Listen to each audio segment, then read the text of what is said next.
Even though my wife and I have been together for nearly 30 years, we've recently faced an unforeseen and abrupt change.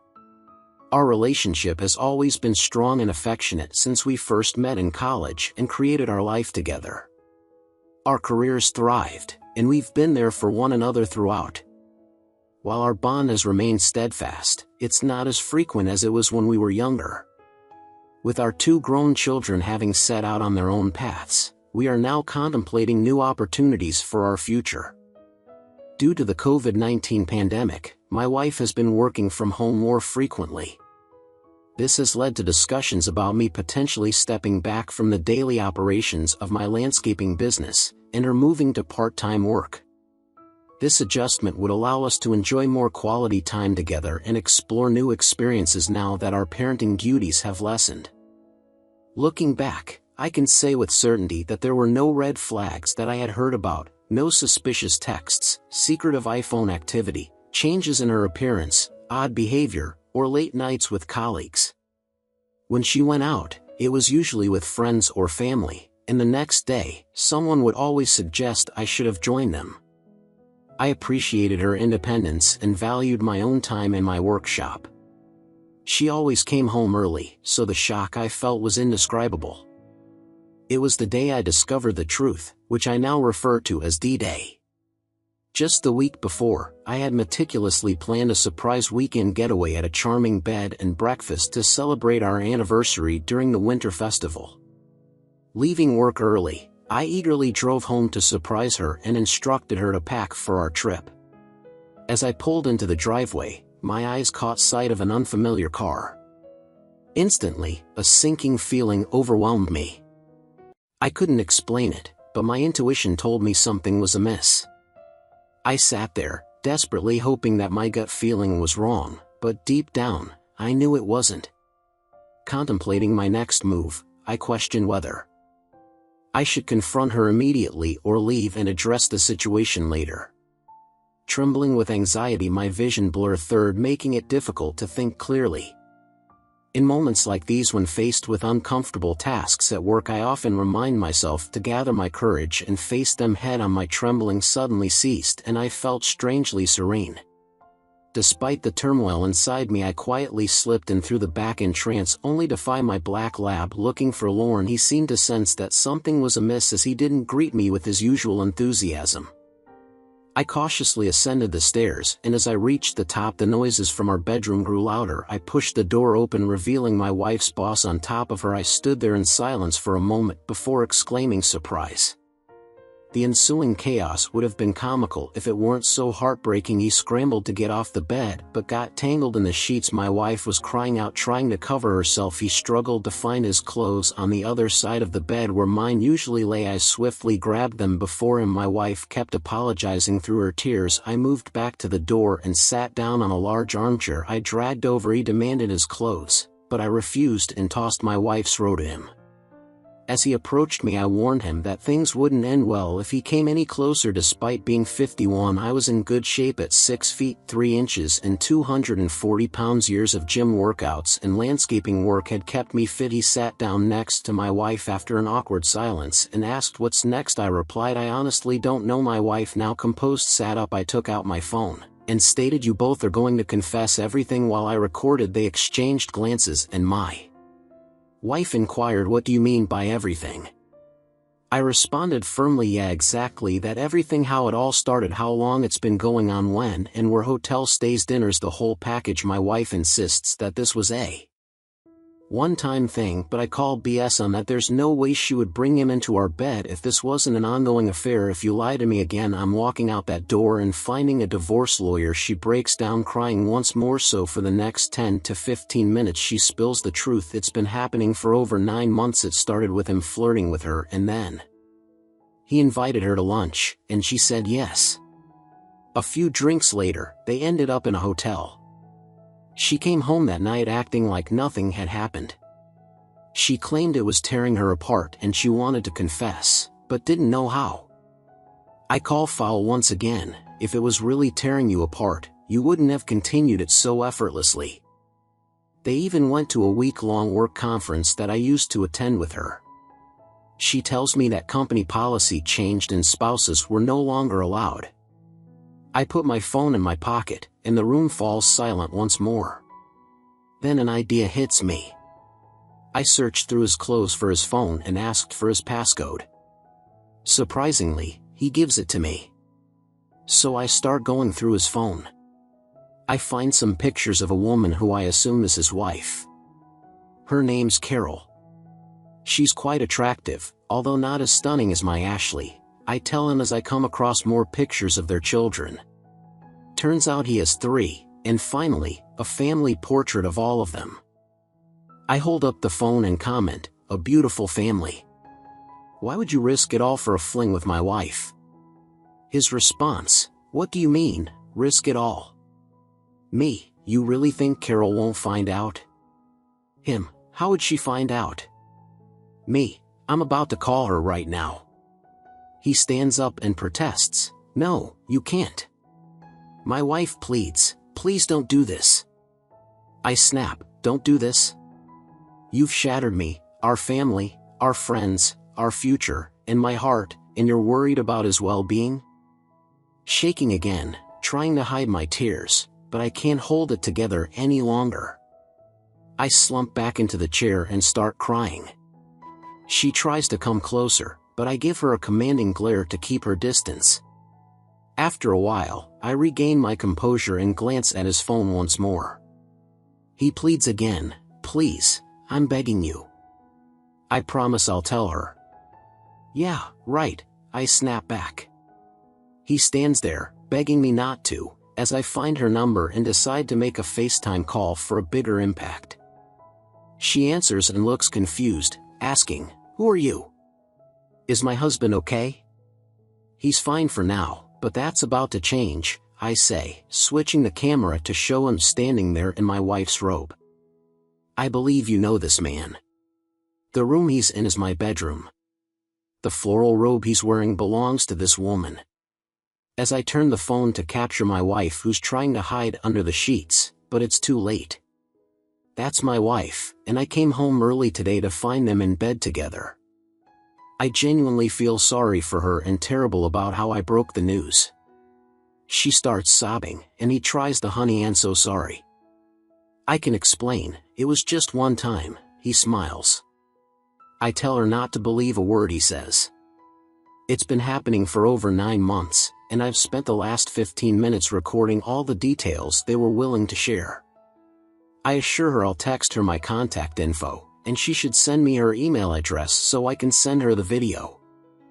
I hand him his phone and overhear her warning him that a packed bag will be waiting outside when he gets home, and if he tries to enter the house, she'll call the cops before hanging up.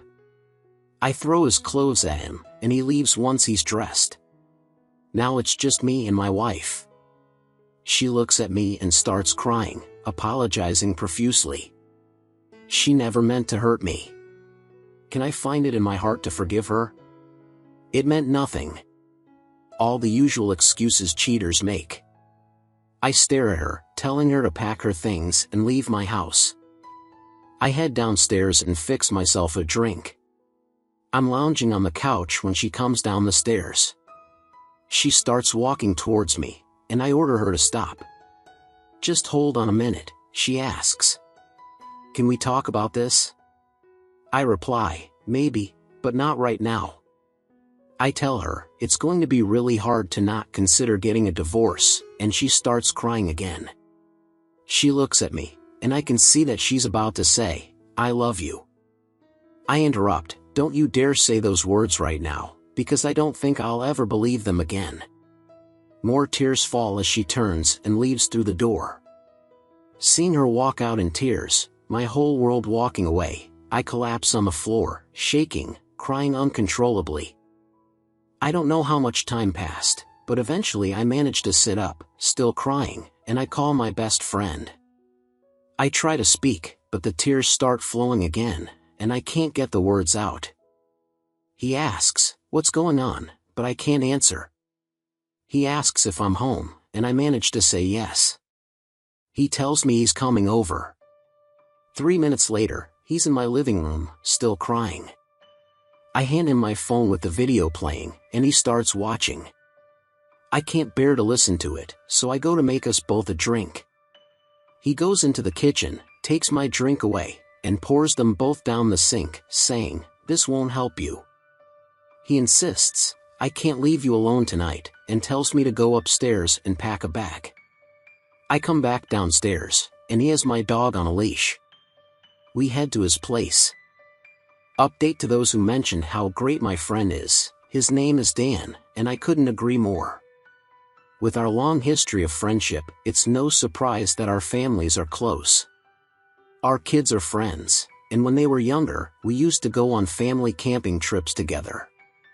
Over the years, his wife Terry and mine have become good friends, which is important for what happened next.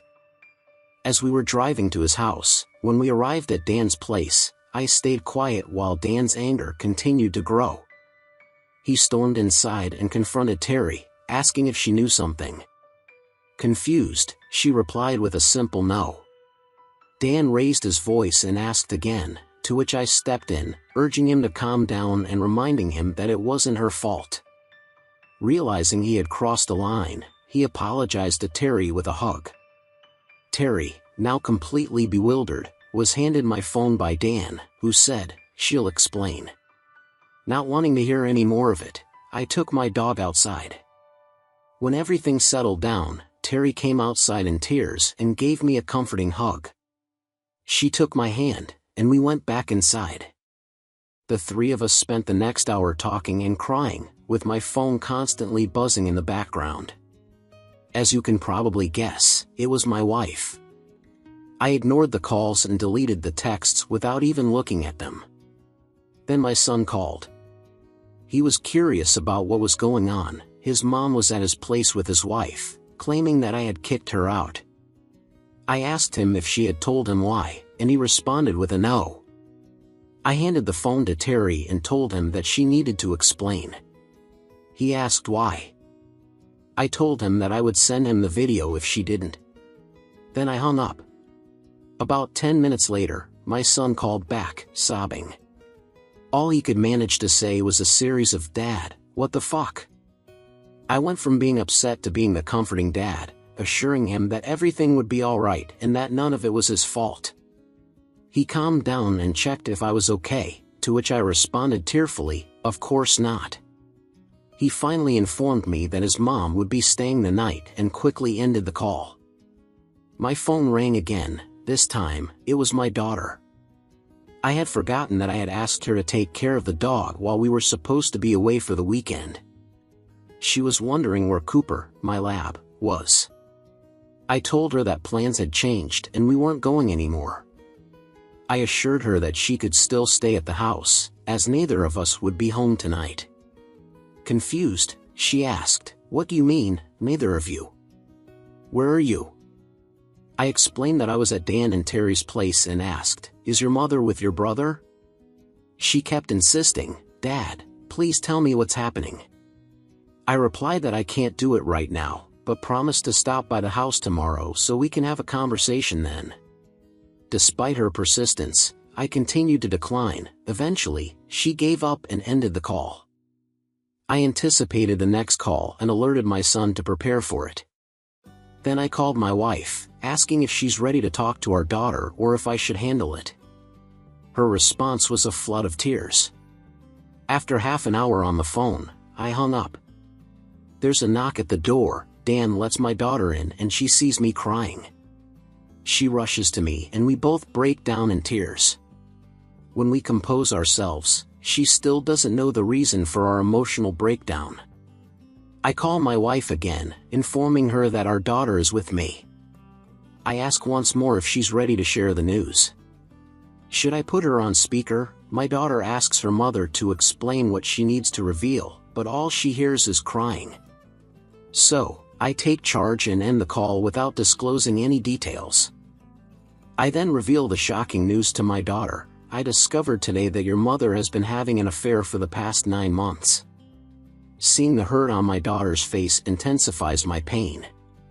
She's too shocked to even cry, and I'm on the floor, overwhelmed with emotion. I feel like I've failed her when she needed me the most. I struggle to move, but Terry rushes over to comfort her, assuring her that things will get better. Dan is also in tears as I mentioned before, our family is close-knit. My daughter lets out a heart-wrenching cry that will stay with me forever, even if I live to be 100. After composing myself, I embrace them both. We eventually find our way to the couch, speechless. I ask my daughter if she's going to be okay. I try to get some sleep, but it's no use. In the morning, I ask Dan for a ride home, give Terry a hug, and let them know how much they mean to me. I mentioned to Dan today that I'm planning to head to my cabin for some peace and quiet. He agrees that it's a good idea. While we're driving, I see a message from my wife's boss's wife among the many notifications on my phone. She thanks me for the video and shares her email address, so I forward it to her and offer my support if she needs to talk. It could be helpful for both of us. Quietly, I pack up my things, being careful not to wake Darling and Tim as I load up the truck. I grab a couple of my .22 rifles, and when Dan questions me, I explain that I usually do some target practice at the cabin. Not this time though, as he confiscates them. Cooper joins us, and we head off. After about 2.5 hours, we arrive and I get the cabin ready and start a fire. Cooper and I take a walk in the woods, which is somewhat calming but not completely. My son calls to check on me, and I let him know where I am. I tell him it's okay if his mother wants to stay at the house, but she needs to be gone before I return. He agrees. After our walk, Cooper falls asleep by the fire, and I go chop some firewood. Chopping wood turns out to be a good workout and surprisingly therapeutic. I switch between thinking about my wife and her boss's face. I spend Saturday, Sunday, and Monday at the cabin. On Monday, I make calls to my office informing them I'll be away for a while but reachable for emergencies. Then I contact my company's attorney for legal matters and get a recommendation for a divorce lawyer. By Thursday, I have a meeting scheduled with the lawyer. I reached out. I also called the bank to freeze our joint account and cancel all credit cards, requesting new ones to be sent. Being alone in the woods has helped me see clearly about what steps to take next. After returning home, I stumbled upon this subreddit and began immersing myself in the stories shared by others. It offered some solace, albeit minimal. In the middle of the week, when I arrived at the office, I engaged in a conversation with my HR manager. Our professional relationship is close-knit and is about to become more personal.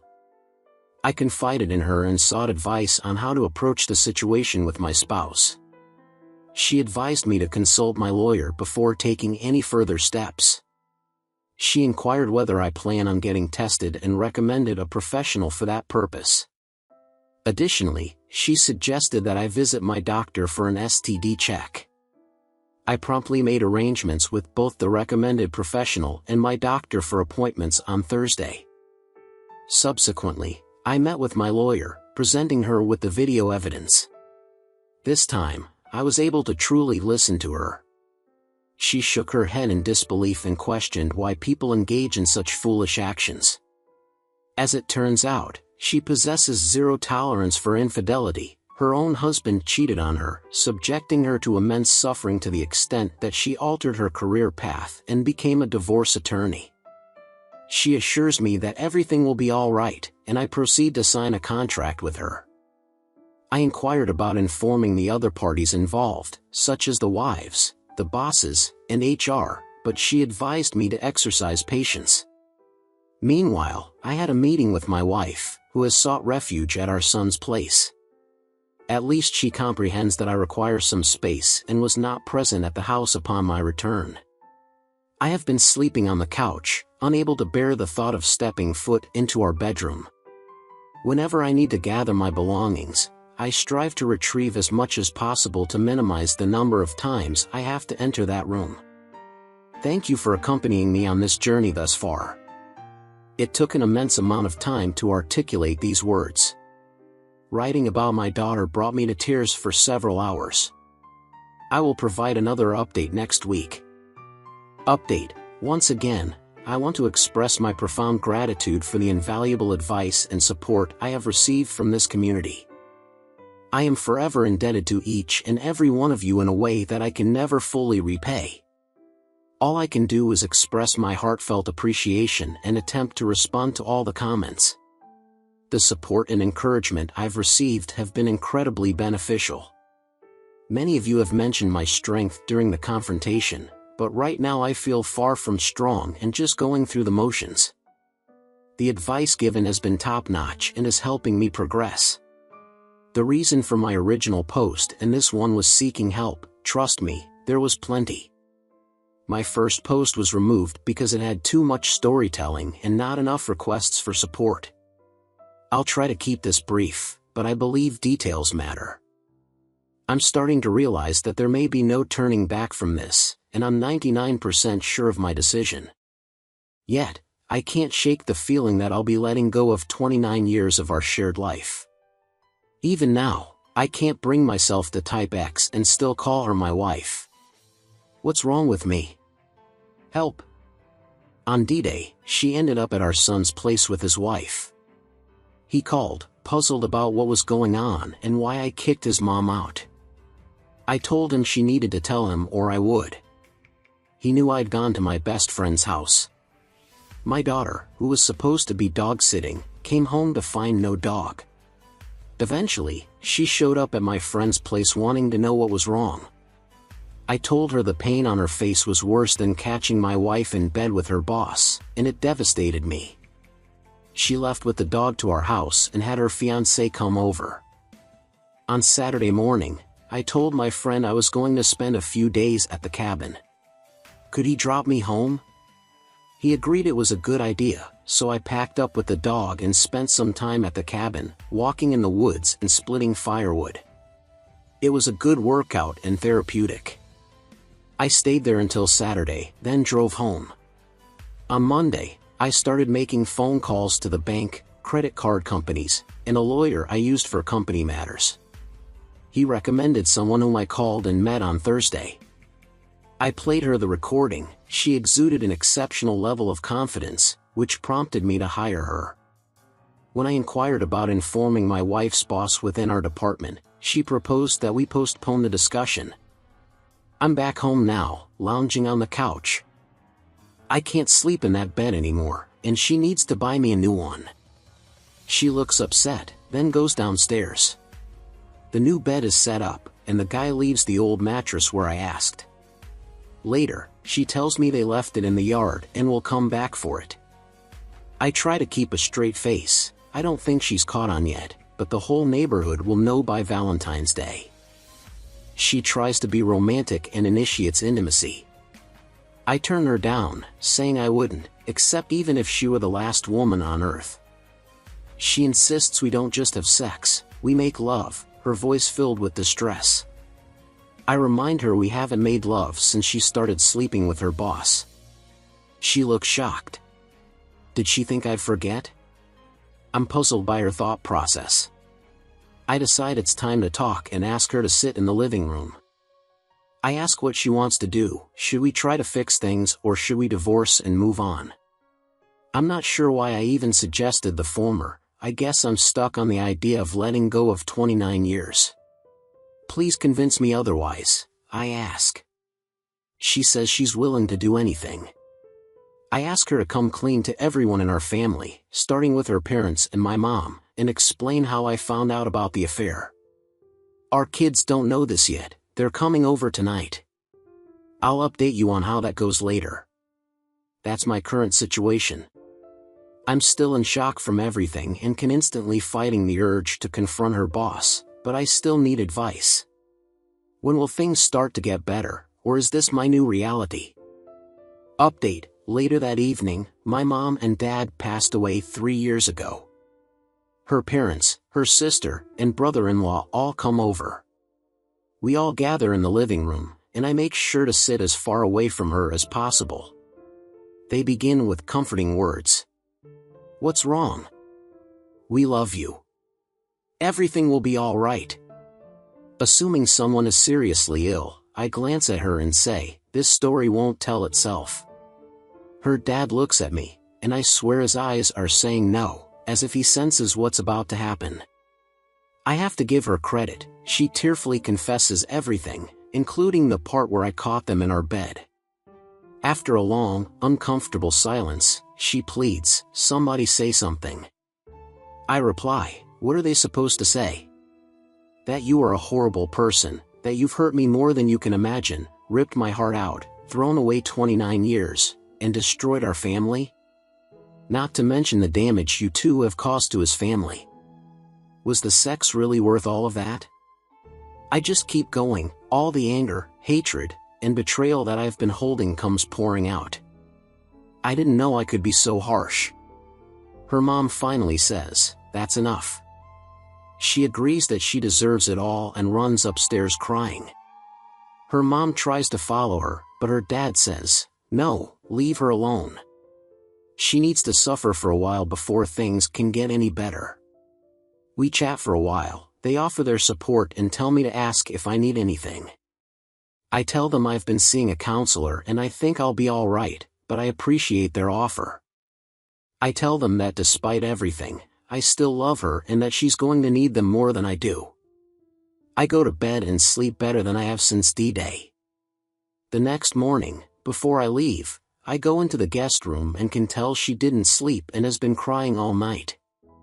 I genuinely believe that, for the first time since the day, the severity of the situation has truly sunk in for her. Confessing to her family and receiving my outburst seems to have snapped her out of the fog of the affair. She appears sincerely regretful. I express the need for more communication, and she listens. I mention that I am 99% inclined towards divorce, but I am holding on to that 1% chance that if there is any hope left, she must comply with my requests to help me move past this.